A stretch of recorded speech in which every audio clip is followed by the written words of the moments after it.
tema, siendo más o menos la 1, va a ser a las 11, vamos a partir a las 11, yo creo que alrededor de pasado las 12 vamos a estar terminando, ¿no? Más o menos, esta primera fase. Entonces, y ahí nos organizamos para a qué hora después nos juntamos en la tarde, porque, a ver, esto tenemos programado hasta las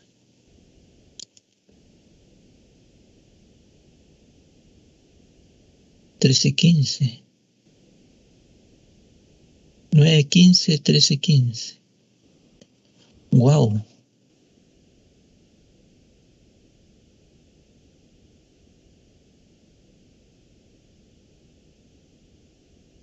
A ver, entonces el doctor Rivero lo citó solamente para ahora en la mañana nomás, ¿no?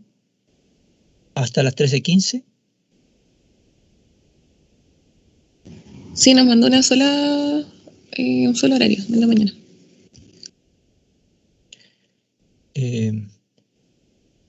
Porque en un momento yo había visto hasta las 5, entonces ahora me parece hasta las 13:15.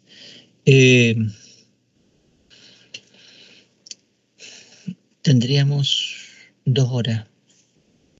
Tendríamos que dejar 1 hora para cada tema.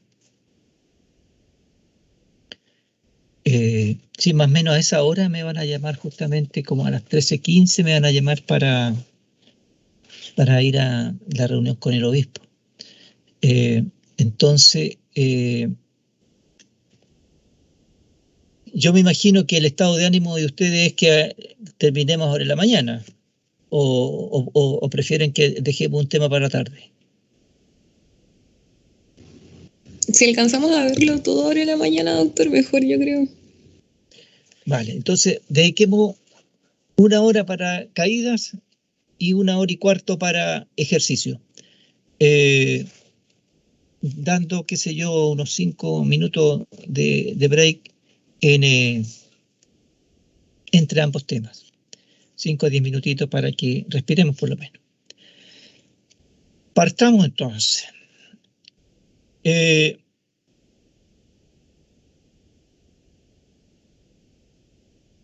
¿Están viendo todavía mi pantalla o ya perdió la conexión? Se ve su pantalla. Perfecto. Sí, perfecto. Ya. Entonces,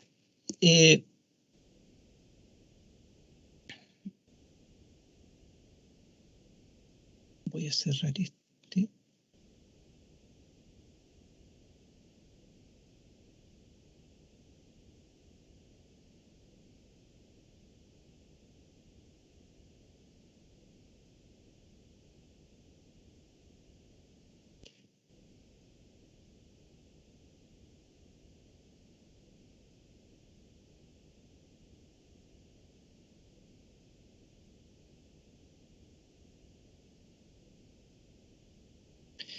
Bien.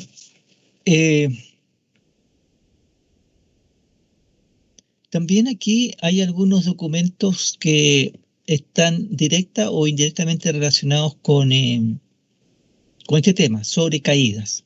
Pero vamos a empezar la grabación.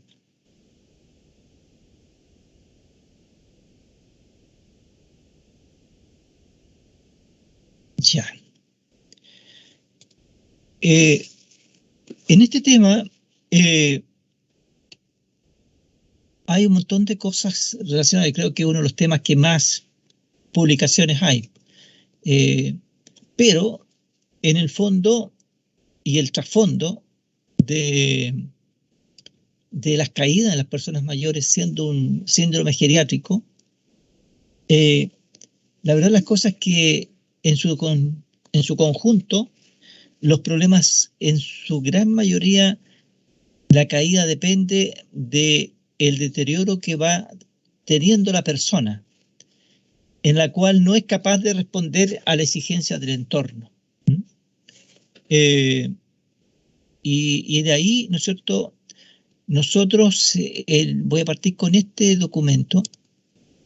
En el año 2010 hicimos este manual de prevención de caídas para el adulto mayor en el Ministerio de Salud, porque yo estuve trabajando, ¿no es cierto?, asociado al Ministerio de Salud, en conjunto con el programa de adulto mayor del Ministerio, del MinSal, entre el 2004 y el 2010,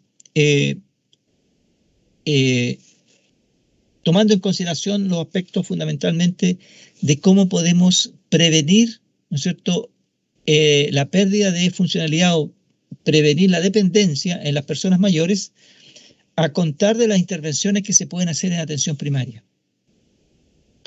Y ahí sacamos este manual que es una cosa netamente muy práctica, y se repartió a todos los servicios de salud en su momento, como librito. A mí me quedan varios libritos todavía. Y además iba acompañado de un CD, en donde se le mostraba a las personas, a los profesionales, algún modelo de ejercicios que tenían que hacer, ¿no es cierto?, sobre todo en este caso los kinesiólogos, para obviamente prevenir las caídas. Y a contar de aquello también se levantó el programa de prevención de caída asociado a los CCR. Y claro, este librito todavía está vigente, yo lo tengo en PDF, y por tanto se los comparto todos los semestres a ustedes para que lo tengan en consideración. También están algunos documentos de algunas publicaciones relacionadas, ¿cierto?, con este tema. Esta publicación es 2014, 2015, sobre qué rendimiento tienen las personas mayores en dos pruebas que vinculan o establecen riesgo de caída, como el TUG y el apoyo unipodal, o estación unipodal. Y estos datos son de población nuestra, de aquí de Talca, especialmente la gran mayoría está acá del sector de Carlos Truk, y que obviamente da datos bastante interesantes desde el punto de vista de los niveles que debemos tener en consideración para el riesgo de caída de las personas. Y estas dos pruebas nosotros las habíamos incorporado en ese mismo periodo que yo les comento, del 2004 al 2010, cuando construimos en el programa adulto mayor, construimos, ¿no es cierto?, el EMPAM. En el EMPAM asumimos nosotros que debían estar estas pruebas funcionales para pesquisar el riesgo de caída. En ese tiempo nosotros no sabíamos que tenían alguna asociación, pero dijimos, bueno, tiene que estar una que pesquise riesgo de caída en dinámica, como es el TUG, y otra que pesquise riesgo de caída en estática, como es el apoyo unipodal. Y efectivamente cuando ¿no es cierto?, hicimos estos datos posteriormente, nos dimos cuenta que estas dos pruebas, ¿no es cierto?, claro, por rendimiento van en sentido contrario, porque una mide, ¿no es cierto?, el tiempo y la otra mide, ¿no es cierto?, bueno, dos miden tiempo, pero una mide, ¿no es cierto?, que en menor tiempo es más eficiente, y la otra en mayor tiempo es menos eficiente. Entonces, en el caso del TUG, ¿no es cierto?, el mayor tiempo es menos eficiente. En tanto, en el apoyo unipodal, el mayor tiempo, ¿no es cierto?, el mayor tiempo es más eficiente. Entonces, van en sentido contrario. Y nos dimos cuenta que efectivamente esta prueba tiene la propiedad de lo siguiente, que el TUG en personas que están en la comunidad y que tienen buena funcionalidad, sobre todo en edades tempranas, asociado al punto de vista, ¿no es cierto? No sé si ustedes conocen el EFAM. El EFAM divide o clasifica a las personas mayores en 3 categorías: autovalente sin riesgo, autovalente con riesgo y riesgo de dependencia. Siendo el riesgo de dependencia el, ¿no es cierto?, más pobre desde el punto de vista de reserva funcional. Entonces, vimos que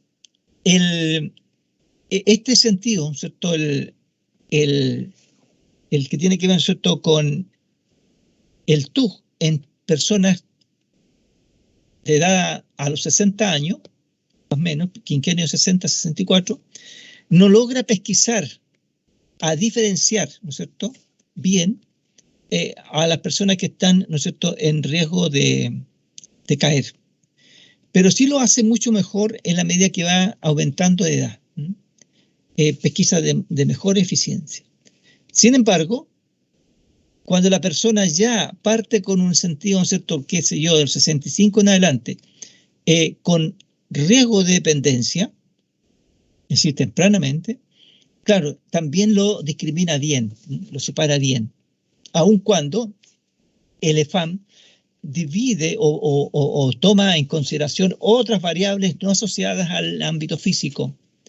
Pero sí, claramente, este grupo de personas que en riesgo de dependencia caen, ¿no es cierto?, caen, ¿no es cierto?, en que tienen más o tardan más tiempo en ejecutar esta prueba, ¿eh?, de caminar y volver 3 metros como habitualmente caminan.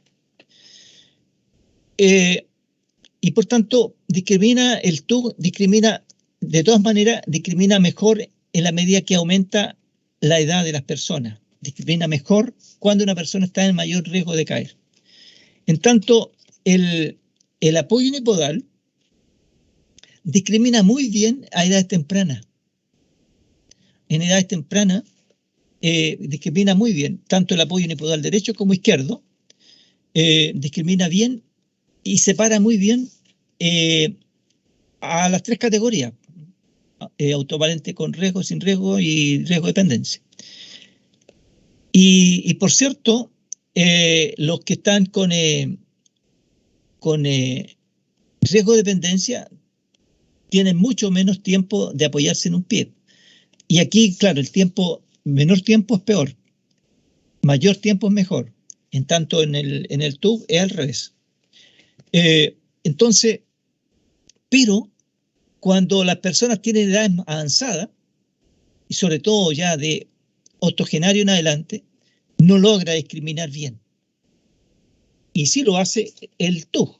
Entonces, nosotros cuando partimos y pusimos estas 2 pruebas, dijimos, hay que poner estas 2 pruebas para que se complementen.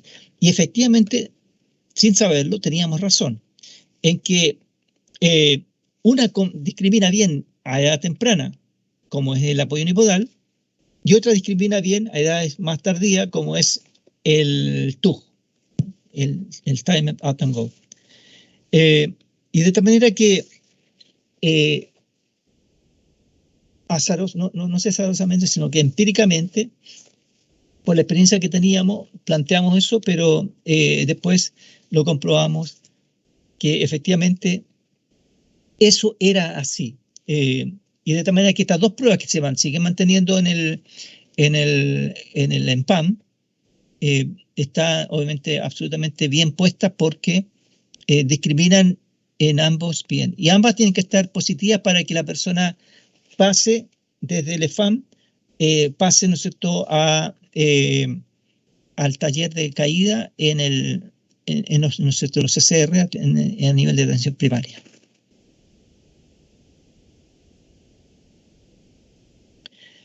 Hay otro artículo que tiene que ver, ¿no es cierto?, con la fuerza prensil, y que obedece a estos mismos estudios, ¿no? La fuerza prensil manual, según la edad, género, ¿no es cierto?, y nivel funcional de las personas mayores, obviamente de nuestra comuna, nuestra región, nuestra ciudad, fundamentalmente. Y aquí también los valores, y claramente en la medida que envejecemos, tanto hombres como mujeres, hay una diferencia. Estos son hombres, estas son mujeres, y claro, entre hombres y mujeres hay una diferencia, probablemente en nuestra población, alrededor de 17 kilos, 16 kilos entre hombres y mujeres. Y claro, la edad, en la medida que avanzamos, vamos disminuyendo la edad, o sea, la fuerza prensil. Los británicos tienen una diferencia de fuerza entre hombres y mujeres un poquito mayor, entre los 18 y 20 kilos. Pero también hay una diferencia importante. Pero eso lo da el estatus de, ¿no es cierto?, fisiológico asociado al ámbito hormonal, y que es normal. Entonces, aquí no es que uno sea... Pero sí justifica bien que por qué las mujeres tienen más incidencia de caídas que los hombres, porque, claro, como tienen menos reserva de fuerza muscular y con la edad va disminuyendo, al igual que los hombres, pero como tienen menos reserva, claro, tienen menos posibilidades de estabilidad y por ende entonces se caen más. Y la fuerza prensil también tiene una directa relación con el nivel funcional. Y claramente pesquisamos aquí dos cosas. Primero, la fuerza prensil discrimina muy bien, de acuerdo al nivel funcional, según el EFAN, autovalente sin riesgo, con riesgo y riesgo de dependencia. Siendo, por cierto, los que menos fuerza tienen los riesgos de dependencia, los que van perdiendo más rápido la funcionalidad. Es decir, los que están en esa condición es porque no han logrado un envejecimiento exitoso, lo que mismo tema que veíamos antes. Y los autovalentes sin riesgo, claramente son los que más se acercan y los que están asociados a un envejecimiento exitoso. Y claramente fíjense que los octogenarios, es decir, octogenarios de 80 y más, esos 2 quintiles, se vio que, y sobre todo los últimos, el último quintil, los entre 85 y 90 años, y que tenían, ¿no es cierto?, y eran clasificados como autovalentes sin riesgo, tenían más fuerza, ¿no es cierto?, tanto en la mano izquierda como en la derecha, más fuerza que quintiles anteriores, sobre todo en la mano izquierda. Fíjense, además eran pocos, sí, los que llegaban a estas condiciones, pero tenían fuerza suficiente como para sujetos que, miren, fíjense que superaba incluso lejos a los riesgos de dependencia, incluso a los de 60 años. Entonces, estas personas, los que van aquí, y sobre todo los que pasan en nuestro país, los que pasan sobre 80 años, que es el nivel prácticamente de esperanza de vida para el conjunto de hombres y mujeres, porque las mujeres están hoy día en casi 84 y los hombres 79, estamos en 80 y un poco más, ¿no es cierto? Los que pasan los 80 años, hombres y mujeres, y que están, ¿no es cierto?, en condiciones de autovalente sin riesgo, pues bien, esos son ejemplos típicos, clásicos, de envejecimiento exitoso. Ahora, no sé si activo, pero exitoso sí.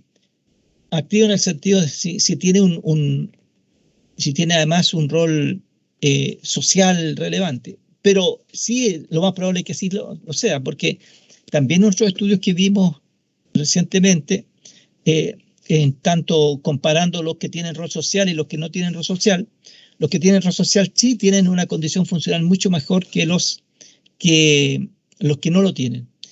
Y por tanto, lo más probable es que así sea, que estas personas tengan un buen envejecimiento. Pero la fuerza muscular de agarre, de fuerza, tiene un rol muy bueno para clasificar a las personas mayores, desde el punto de vista de su desempeño funcional.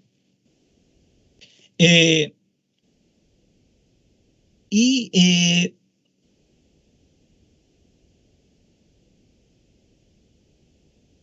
otro estudio. Claro, los problemas de los pies en los adultos mayores, ¿no es cierto?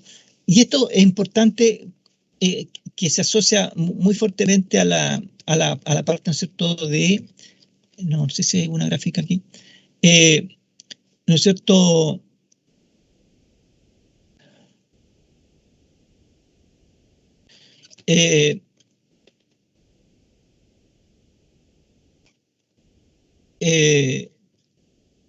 No hay gráfica, hay puras tablas, ¿no? Pero aquí sí, en cuanto a que influye, por ejemplo, en la velocidad de marcha, ¿no? El problema de los pies. Claramente, las personas que tienen problemas en los pies tienen problemas de velocidad de marcha y también tienen, ¿no es cierto?, incidencia, aquí hay gráfica, tiene incidencia sobre, ¿no es cierto?, las condiciones del porcentaje de soporte, de velocidad de marcha, ¿cierto? Los que no tienen problema de los pies, efectivamente tienen una condición de velocidad de marcha mucho mayor que los que, que los que tienen dolores en los pies. Y de tal manera que el tener dolores en los pies, las dolencias, claramente influye sobre el riesgo de caída, porque es una condición obviamente directamente relacionada con la condición funcional.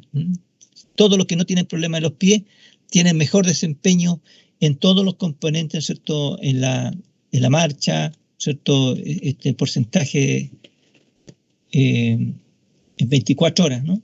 ¿Cuánto camina? ¿No? En 24 horas la persona. Claramente, el que no tiene dolencia de pie, obviamente tiene mejor condición funcional. Si camina más, por cierto, mantiene una condición funcional mejor física, y si tiene mejor condición física, tiene menos riesgo de caer porque tiene musculatura, tiene todas las condiciones, ¿cierto?, de reserva funcional física para mantener la bipedestación. Por tanto, es relevante no tener dolor en los pies. Cuando es mayor, por supuesto que es relevante. El riesgo que hay en el hospital, no sé si no me acuerdo qué es lo que... La prevalencia y factores asociados a las caídas, ¿no es cierto?, en adultos mayores que viven en la comunidad. Claro, este tiene todos los aspectos relacionados con, ¿no es cierto?, de 2015 también, asociados a estos componentes, ¿no es cierto?, que están vinculados, sobre todo más que en el ámbito, ¿no es cierto?, de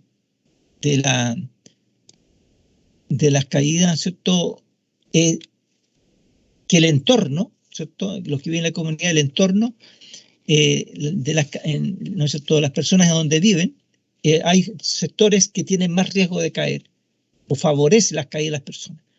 Pero, sin duda que las condiciones del entorno que no favorezcan el mantenerse bien, si una persona además tiene malas condiciones de estabilidad, por cierto, las probabilidades de caerse van a ser mayores. Y aquí claramente, ¿no es cierto?, las mujeres se caen más también que los hombres, y eso está conocido en todos los estudios.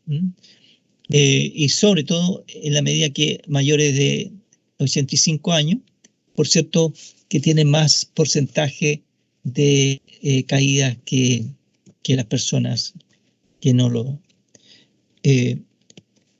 dice que casi la mitad de los ancianos, ¿no es cierto?, se habían caído o declaraban tener miedo de volver a caerse. Eso es un componente claro y preciso. Una persona que se cae, un adulto mayor que se cae, pierde funcionalidad. ¿Por qué pierde funcionalidad? Porque aparece el factor de miedo a caerse y retrae sus actividades, las limita.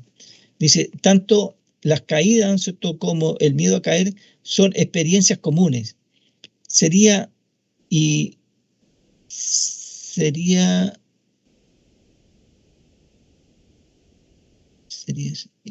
potencialmente prevenibles los adultos mayores de la comunidad, donde cada uno por su parte constituye un factor de riesgo de desarrollo de otro. Y aquí plantea, dice que las caídas es un factor básico que deteriora las actividades de la vida diaria en las personas mayores. Eso es absolutamente. Una persona puede estar, ¿no es cierto?, vinculada con la comunidad, sale a buscar cosas, sale a comprar y sufre una caída, y a la semana está, ¿no es cierto?, con un estado de dependencia ya declarada, porque si sufrió una caída aparece el temor de caerse. Y el temor de caerse evita o trata de no caminar. El no caminar no se pone de pie. El no ponerse de pie disminuye los músculos, la fuerza de los músculos antigravitacionales. Lo antigravitacional impacta directamente sobre su condición funcional y más riesgo de caerse. Y finalmente es un círculo vicioso que se transforma. Y la única forma para controlar aquello, además de, ¿no sé, toda la estabilidad, seguridad, es mejorar su condición física, su musculatura en general. Y de tal manera que es clave ese tipo de situaciones que uno debe tenerlas presentes. Bueno, visto esto, vamos a ver los tiempos que nos queda. Vamos a ver, ¿no es cierto?, hasta las 12, 40 y tantos minutos. Vamos a ver este tema sobre caída. Y las caídas, vamos a ir en algunas, vamos a ir relativamente rápido para avanzar. ¿Por qué nos caemos? Bueno, porque la evolución nos ha llevado a que nos transformamos desde homínido a seres humanos, a Homo sapiens. Y el Homo sapiens, su característica es que se puso en bipedestación. Y la bipedestación, ¿no es cierto?, y esta historia, más o menos 25 millones de años atrás, aparece, ¿cierto?, la línea que da origen a los homínidos. Los homínidos, ¿no es cierto?, aproximadamente 12 millones de años atrás, se abren las distintas líneas, y estas líneas, ¿cierto?, aproximadamente 6 millones de años atrás, aparece la línea que lleva a los Homo sapiens. Y este Homo sapiens, ¿no es cierto?, que termina como hombre moderno, este hombre moderno, o este, ¿no es cierto?, hombre actual, que tenemos acá, ¿cierto?, el ser humano, hoy día tiene características, ¿no es cierto?, que en vez de ir evolucionando en sentido de la bipedestación, hemos ido involucionando, porque la posición sedente, ¿no es cierto?, no andamos colgados del árbol, sino que andamos sentados en la silla. El hombre y su evolución, sabemos claramente, ¿no es cierto?, de nuestros antepasados, lamentablemente, y esos problemas también de educación. Muchas culturas se comen, ¿no es cierto?, matan, aparecen ciertos mitos, ¿no es cierto?, de que ¿no es cierto?, parte de los de homínidos hay que comerlos en el ámbito de salud. Puras estupideces, pero, ¿no es cierto?, finalmente muchas culturas matan, ¿no es cierto?, a los homínidos, y están en peligro de extinción, por cierto. Los gorilas, los chimpancés, que son nuestros parientes más cercanos, de donde provenimos, y que nos permitió finalmente llegar a la bipedestación, y de hombre cazador, recolector, pasamos al hombre, ¿no es cierto?, contemporáneo, industrializado, y al hombre actual, que obviamente es tecnológico y eminentemente sedentario. Pero además viejo, además sedentario, viejo, y además de viejo, un tantito aumentado de peso. El tema es que el envejecimiento, yo les diría que el proceso de envejecimiento es la integración entre el individuo que envejece y la realidad contextual de permanente cambio. Eso relata muy bien, ¿no es cierto?, el contexto que nosotros debemos entender quién es una persona vieja o un adulto mayor, una persona mayor. No hay que tener tampoco miedo al concepto viejo, porque hay que saber decirlo también, pues no decir viejo a una persona como ofenderlo, sino que el concepto de envejecido es porque ha ido, ¿cierto?, disminuyendo todo su proceso producto del tiempo que ha existido.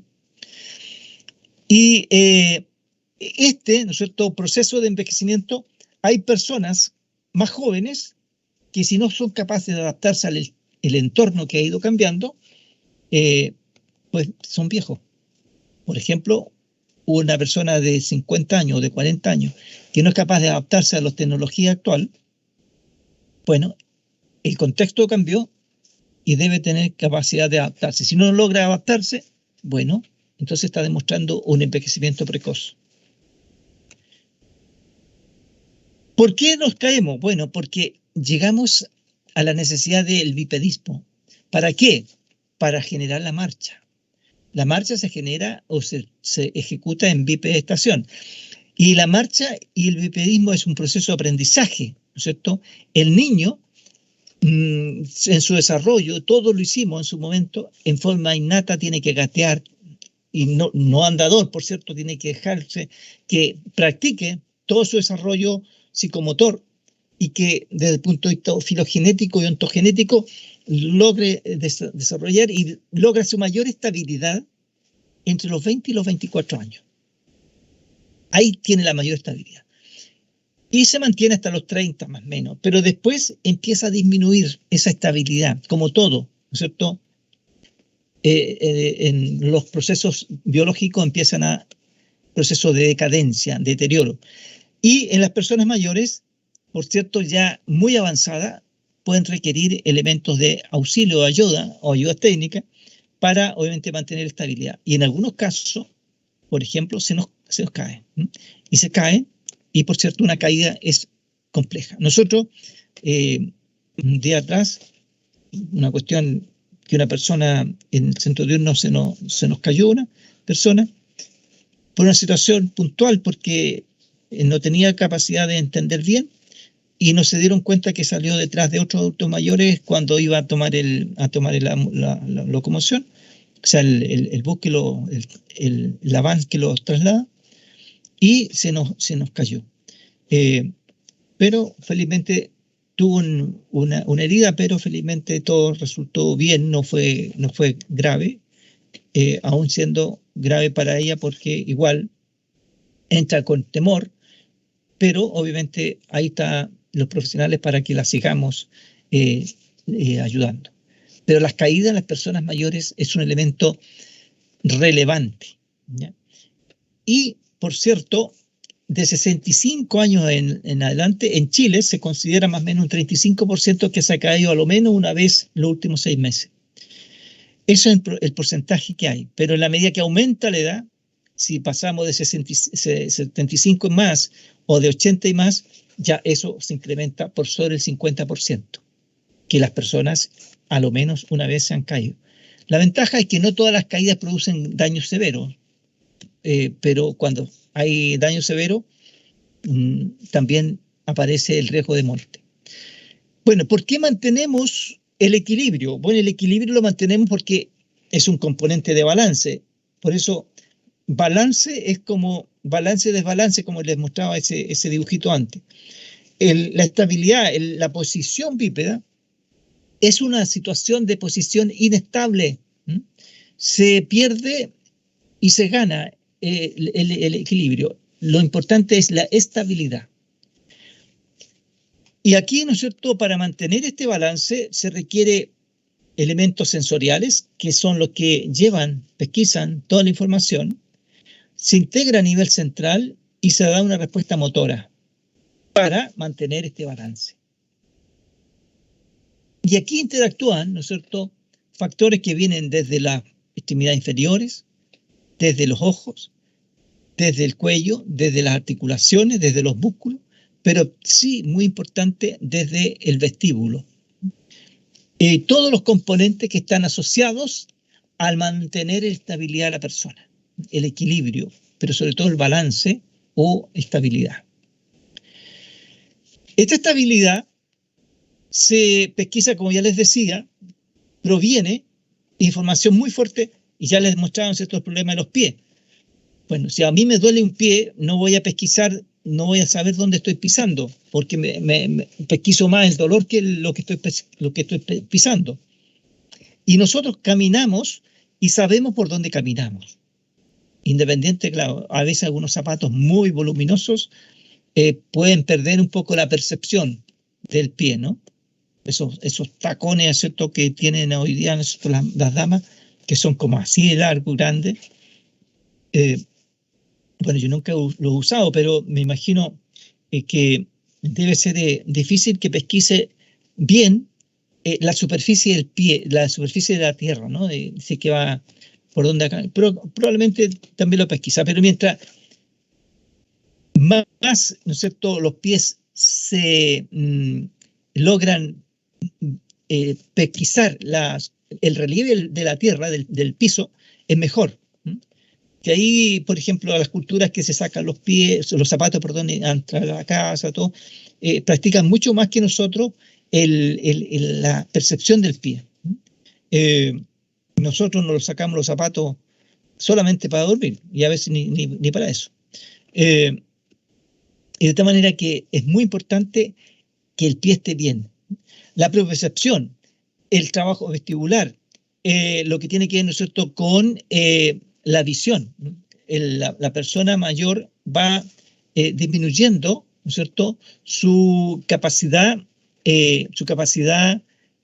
sobre todo de pesquisar la diferencia de contrastes.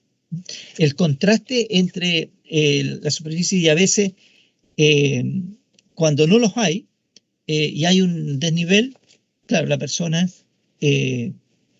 no lo logra pesquisar y normalmente va a entrar, ¿no es cierto?, en algún tropiezo y puede caer.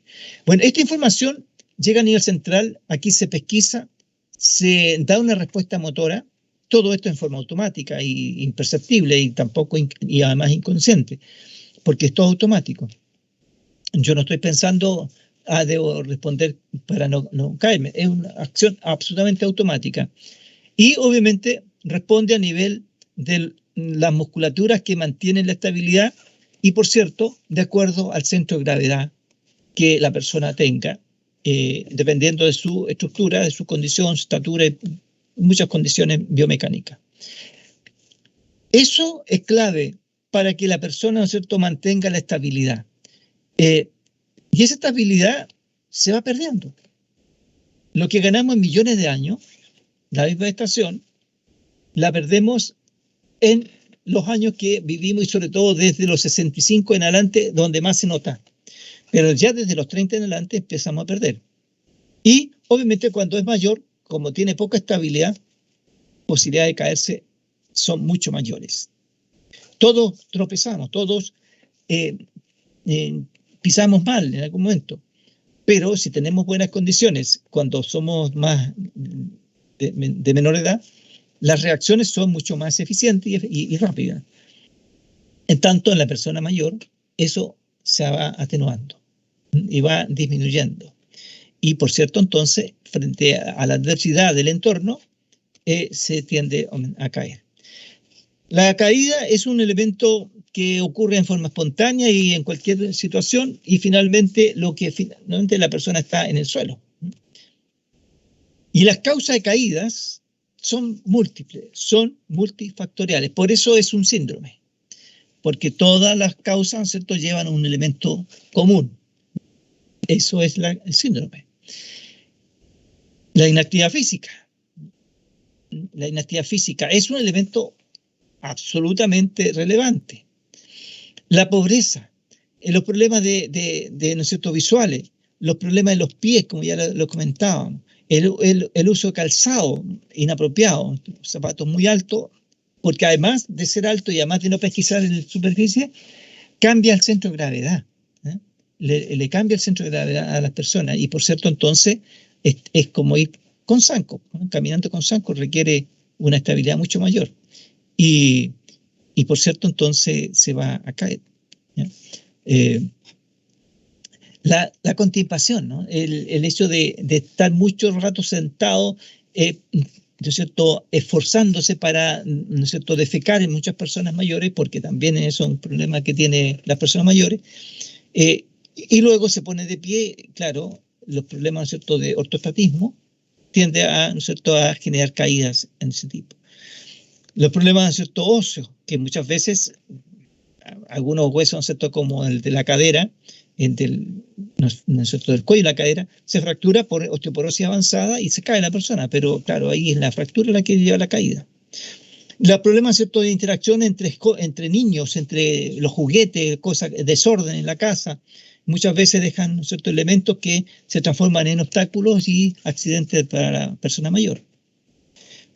El uso de baño también en zonas resbaladizas, pero también en el caso de ustedes, los medicamentos.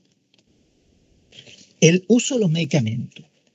Todo medicamento tiene un efecto secundario y todo medicamento, unos más que otros, tienen efectos en la estabilidad, sobre todo los que actúan a nivel del sistema nervioso central.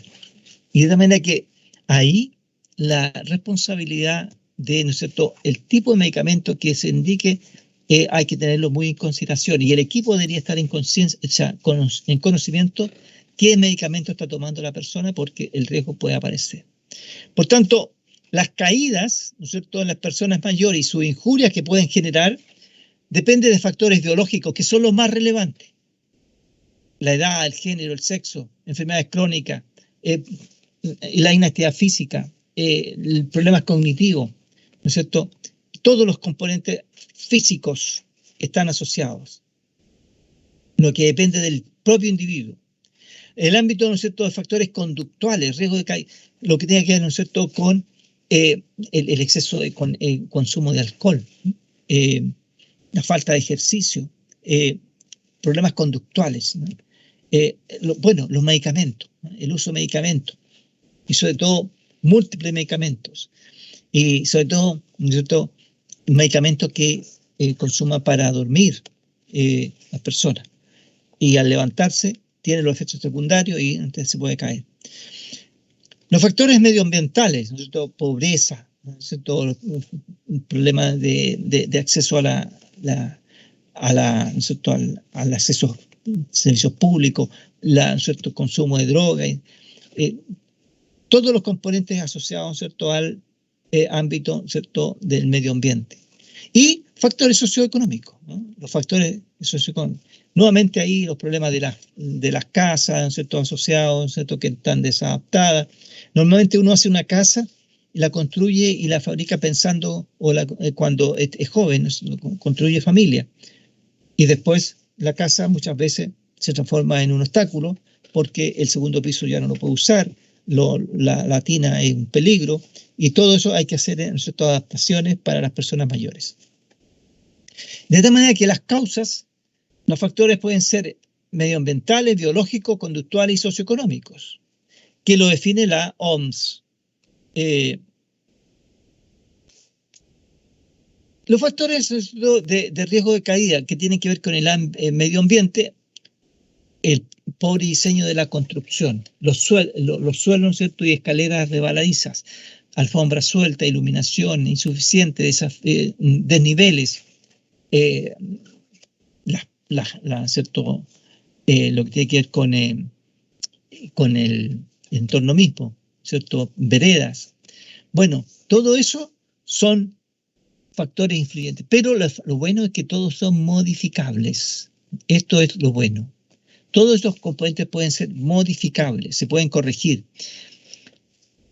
Los factores biológicos, la pérdida de eficiencia muscular, los cambios en la marcha, que está asociado también al problema muscular, los problemas visuales, la historia previa a caída, la edad sobre 80 años, que veíamos esto, que las personas mayores de 80 años ya tienen mucha inestabilidad, el género, las mujeres. Bueno, solamente algunos son modificables, no todos. Por ejemplo, la parte muscular, la velocidad de marcha, el problema visual, todo eso se pueden corregir, pero los otros componentes no. Los ámbitos conductuales, ¿no es cierto? El uso de medicamentos múltiples, sobre todo que tengan que ver con el sistema nervioso central, esos son un elemento muy relevante. El pobre actividad de ejercicio o, ¿no es cierto?, el uso inadecuado de zapatos o calzado. Bueno, la mayoría son modificables, ¿eh? Eso es la ventaja, se pueden corregir. Y los factores socioeconómicos, que tienen que ver, ¿no es cierto?, con nuevamente el ámbito de la casa, lo que tiene que ver, ¿no es cierto?, con la interacción social, lo que tiene que ver con la comunidad, que tiene que ver con, ¿no es cierto?, el acceso a los servicios sociales o sociosanitarios. Bueno, algunos o la gran mayoría son modificables también, pero de esto depende mucho de políticas que dependa un país o que tenga un país. La relevancia está que Si hay 4 factores aquí que influye, son un 78% que se caiga, y cada factor que se agrega un 27% más. ¿Cómo nosotros debemos prevenir las caídas? Bueno, las caídas deberían prevenirse desde, ¿no es cierto?, temprana edad. El hacer ejercicio es fundamental. La prevención primaria es en aquellas personas que nunca se han caído y que mantienen en la comunidad y que obviamente mantienen una muy buena condición funcional. Los autovalentes sin riesgo y con riesgo. Ellos deben prevenir cosas, o dicen no, porque están sanos y para qué vamos a hacer nada. No, hay que trabajar en ello, porque el solo hecho de que se acumule y que estén viviendo más, se va a ir acumulando el efecto de la edad. Por tanto, es fundamental que realicemos, ¿cierto?, un trabajo de prevención primaria en aquellas personas que se mantienen en la comunidad, están muy bien, pero queremos que se mantengan ahí y que nunca se caigan. Y por tanto, el hacer ejercicio, el mantenerse bien y el corregir los problemas visuales es un elemento fundamental. Y ejercicios tronco y extremidades inferiores es absolutamente relevante. Pero también estimular todo lo que tiene que ver con lo que ya hemos visto, ¿no? Propiocepción. Prevención secundaria es con aquellas personas que ya se han caído por algún motivo, intrínseco o extrínseco, ¿ya? Lo intrínseco tiene que ver con lo biológico y lo extrínseco todo lo que tiene que ver con los otros componentes, ¿no es cierto?, del medio ambiente, la conducta, todos los otros componentes. Pues bien, una persona que ya se ha caído, hay que buscar cuál es la causa que llevó a la caída.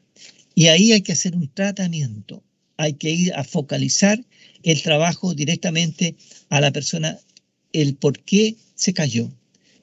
Y obviamente potenciar aquellos problemas. Y la terciaria es cuando llegamos tarde ya.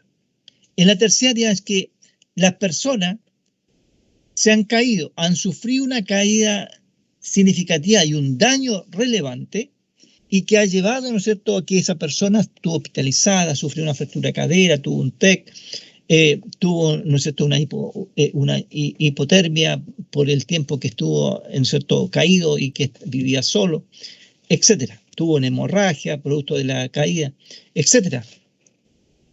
Y requirió estar hospitalizada. Y esa hospitalización requiere un tratamiento de rehabilitación. Y por cierto, entonces vamos a estar trabajando ya las secuelas de las caídas.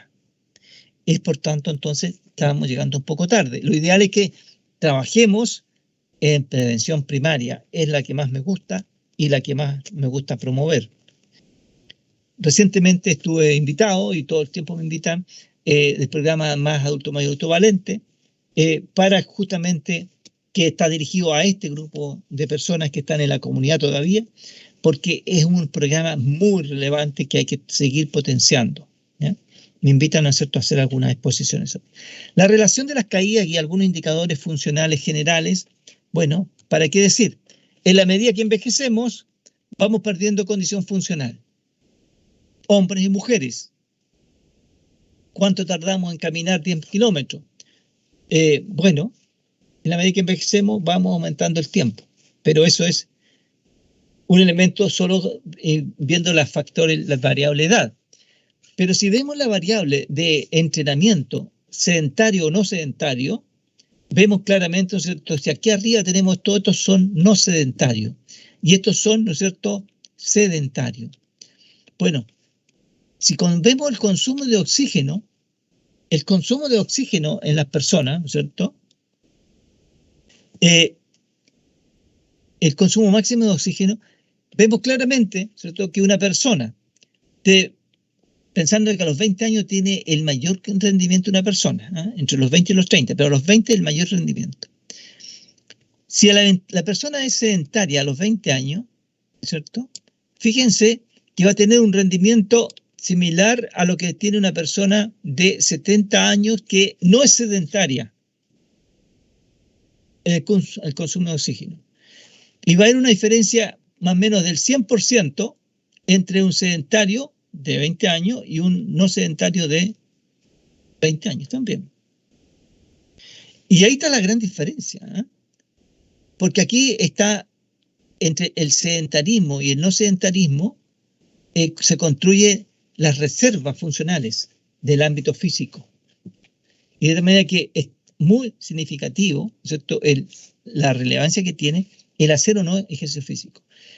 Algunos otros indicadores funcionales.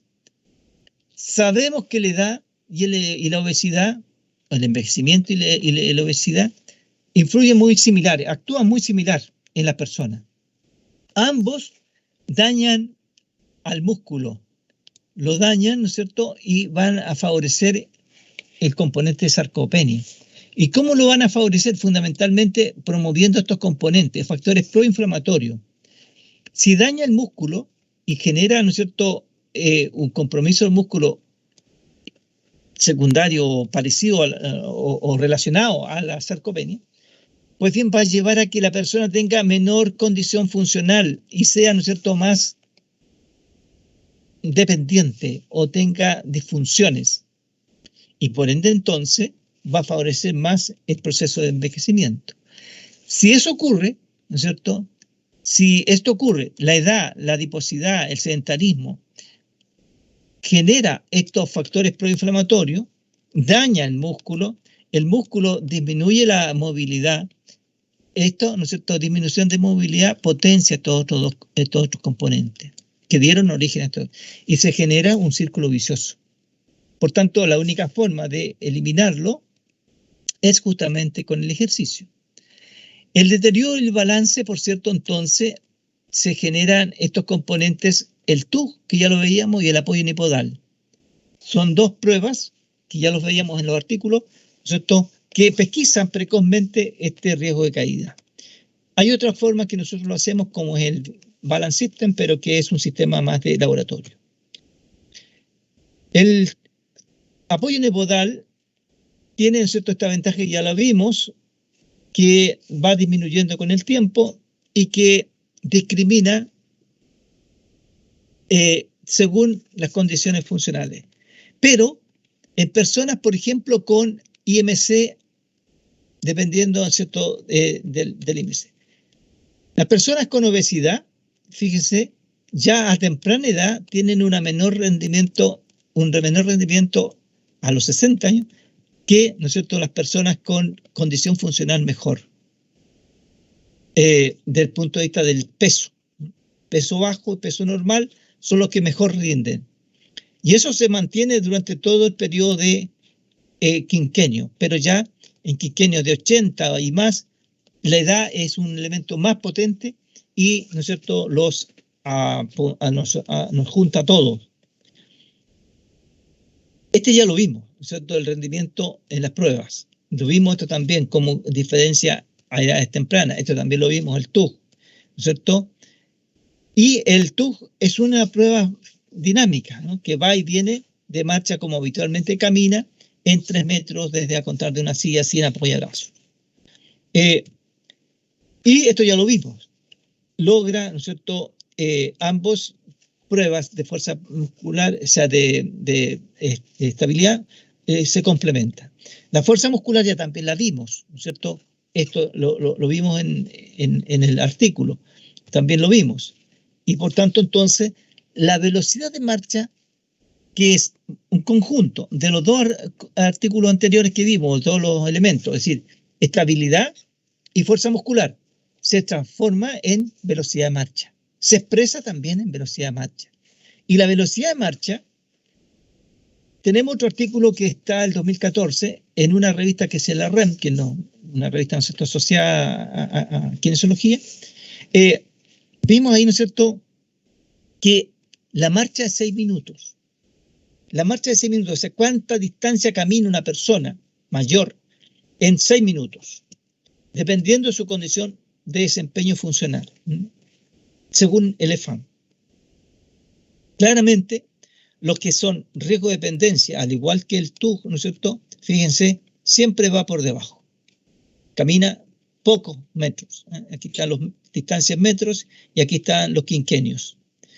Y claramente hay diferencias estadísticas entre este grupo y los otros dos grupos, que es el riesgo de autovalente con riesgo y sin riesgo.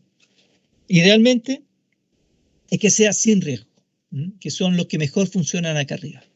Y a lo mismo que veíamos con la fuerza muscular, hay las personas que envejecen bien y sobre 80 años, sobre 85 años, 85 a 90 años, expresan una marcha, recorren una marcha mayor que personas, por ejemplo, que, ¿no es cierto?, lo hacía, fíjense, a los 65 años. Estamos hablando de 30 o más años de diferencia, pero incluyendo, ¿cierto?, su misma condición funcional. Pero si tomamos personas que son riesgo de dependencia, supera incluso a los de, ¿no es cierto?, 60 años, que están en riesgo de dependencia a los 60 años ya. Es decir, una persona que está en esa condición a 60 años nunca va a pensar que va a poder llegar, si mantiene esa condición, por cierto, va a llegar a los 90 años. Normalmente esas personas mueren entre 10 y 15 años antes, es decir, mueren, ¿cierto?, o pierden años de vida, ¿cierto?, producto de su condición de desempeño funcional que van envejeciendo. ¿Y cómo lo podemos mejorar? Bueno, el ejercicio físico es un elemento básico, fundamental. Y para mejorar las condiciones de estabilidad, hay muchos ejercicios que se pueden hacer en casa, se pueden hacer, ¿no es cierto?, con facilidad. Ahora, si se hacen en pequeños grupos de adultos mayores, mucho mejor porque genera una promoción, además del punto de vista social, de potenciar el ámbito social. Por tanto, el ejercicio físico debe ser en el ámbito, ¿no es cierto?, asociado a pequeños grupos, ojalá, sí, todos con condiciones funcionales muy cercanas y no heterogéneos. Y pequeños tipos de ejercicios, ¿no?, que van desde ese tipo, ¿no es cierto?, a los otros, y que pueden estar asociados a elementos muy simples como mancuernas, uso de bandas elásticas, las sillas. Nosotros no usamos colchonetas, simplemente usamos todos otros componentes y que favorecen mucho el trabajo con las personas mayores. Otro elemento que deben tener presente, que es muy importante, el tai chi. El tai chi como elemento cultural del Oriente y que lo toman, ¿no es cierto?, y lo que practican los coreanos, los chinos, ¿no es cierto?, en plazas todos los días, como forma cultural de aquello, genera o potencia muy fuertemente la estabilidad de las personas, que simulan ciertas posiciones, ¿no es cierto?, simulando posiciones también de otros animales, y favorece, pero muy significativamente, y está ampliamente demostrado la eficiencia que tiene el tai chi sobre, ¿cierto?, el uso de evitar las caídas. Pero también la evidencia, ¿no es cierto?, de la prescripción. ¿Cuántas horas debemos hacer ejercicio para mejorar la estabilidad? Pues bien, si nosotros pensamos que el músculo por cada ejercicio, por cada sesión que hace, por cada ejercicio que haga, ya va cambiando su estructura bioquímica, pero para construir una estabilidad y haya, ¿no es cierto?, consolidado esos cambios, requiere más o menos 50 horas de trabajo. Eso es 2 veces por semana, o sea, una hora por lo menos, 2 a 3 veces por semana es una hora de trabajo. Y para aquello, para que en los talleres de caída, que están incorporados dentro de los CCR y dentro de los CEFAM, ¿no es cierto?, los CCR, la persona que se pesquisa en el examen de medicina preventiva a través, ¿no es cierto?, de estas dos pruebas, ¿no es cierto?, del TUG y del apoyo unipodal, una persona que tenga más de 5 segundos en estabilidad de apoyo unipodal no está en riesgo de caer. Y el que tarda hasta 10 segundos o menos en hacer el TUG no está en riesgo de caer. Y todas esas personas, ¿no es cierto?, se deben mantener en actividad física en la comunidad, sobre todo a través del, ¿no es cierto?, el Más Adulto Mayor Valente, esos programas. Pero la persona que esté con menos de 4 segundos, es decir, menos de 5, de 4 o menos, y que tenga un TUC de mayor o igual a 15 segundos, de 10 arriba es riesgo, pero nosotros pusimos 15 para que no sea tan alta la demanda. Ambos positivos, ambos ¿no es cierto?, pruebas positivas. Bueno, el profesional que hace el EMPAM, perdón, tiene que derivarlo al médico de atención primaria. El médico debe buscar ahí y verificar qué medicamento está consumiendo, qué patologías tiene, qué cosas, y hacer todo un chequeo de la punto de vista sobre todo de la morbilidad y todo lo que tenga que ver con los factores que debe tener, y sobre todo ahí ver muy bien la parte de medicamentos, lo que estrictamente requiera. Y obviamente lo deriva al CCR, al taller de caída. Y ahí el kinesiólogo debe rehacer y trabajar y reevaluar a esta persona, y además de ver todos los otros grupos musculares desde el punto de vista de estabilidad, de fuerza muscular, y hacer todas estas otras pruebas que están vinculadas en el ámbito físico. Y por cierto, entonces someterlo a tratamiento, a intervención durante 10 a 12, con 10 a 12 adultos mayores, más o menos, mientras más riesgo de caer, tiene que ser más pequeños los grupos, para que no vaya a ocurrir un accidente, y, ¿no es cierto?, someterlo durante 3 meses a ejercicio, 3 veces por semana, 1 hora a lo menos de trabajo efectivo, de trabajo físico, esos adultos mayores. Y a los 3 meses, reevaluar nuevamente con las 2 pruebas ¿no es cierto?, lo ingresaron. Si la persona sale normal, bueno, se va a la comunidad. Si la persona sale alterado, bueno, tiene que volver nuevamente, derivarlo al médico, y el médico chequeará de nuevo y lo enviará de nuevo al taller.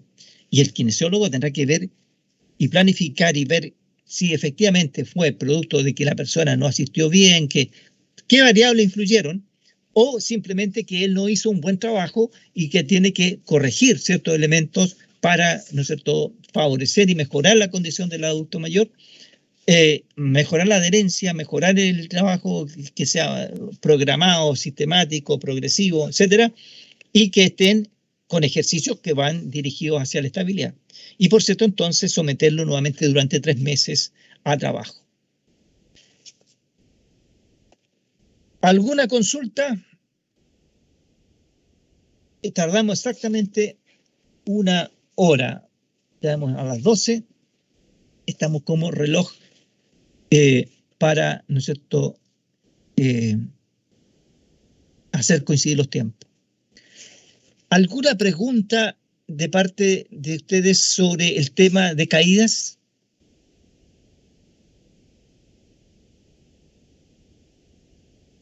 Parece que no hay, doctor. En todo caso, igual ahí nos podemos comunicar si es que tenemos dudas, ¿cierto? Tras Sí, revisar claro, bien la sí, clase. por supuesto. Sí, ningún problema. Bien, entonces les voy a dar, y yo también me voy